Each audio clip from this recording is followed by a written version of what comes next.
Allergy போறதுக்கான மருந்து தயாரிக்கும் முறைய பத்தி பார்க்கலாம். மிளகு ஒரு 7 மிளகு. மாங்காயில ஒரு சிறு துண்டு எடுத்துக்கிட்டா போதுமானது. இதெல்லாம் வந்து அரைச்சு எடுத்து, நான் கொஞ்சமா நல்லா அரைச்சு எடுத்து விழுதா வச்சிருக்கிறேன்.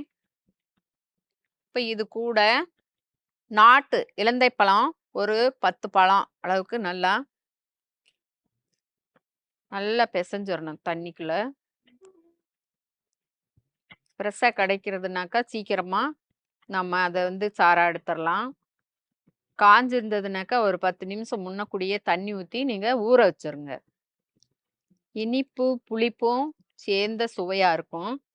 கூட்டு மருந்தோட எடுத்துக்கிறப்போ, உள்ளுக்க நச்சு கிருமிகள் இருந்தாலும், அந்த எரிச்சல், வலி, வேதனை, கசடுகள உடனே வெளித்தள்ளிரும். இது கூட நம்ம அரைச்சு வச்சிருக்கிற அந்த விழுத கூட சேர்த்துறணும்.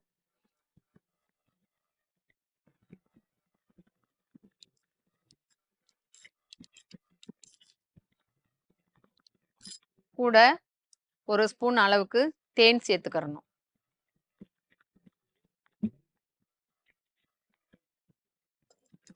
இந்த கலவைய ஒரு 50 மில்லி இருக்கிற மாதிரி நல்ல இனிப்பு, புளிப்பு, துவர்ப்பு, கார்ப்பு எல்லாம் கூட்டு மருந்துல மிளகு, வெற்றிலை, அருகம்புல், மாங்கா, தேனு, நாட்டு இலந்தை இது கூட நல்லா தண்ணி சேர்த்து நல்லா கரைச்சு எடுத்துருக்குறோம். இது நல்லா சிப் பண்ணி ஸ்பூன்லயோ, டம்ளர்லயோ வச்சுட்டு நல்லா சப்பி சப்பி மெதுவா குடிச்சிட்டு ஒரு 1/2 மணி நேரத்துக்குள்ள அந்த அலர்ஜின்றது சரியாயிரும். நல்லா யூரின் போயிருவாங்க, மோஷன் போயிருவாங்க.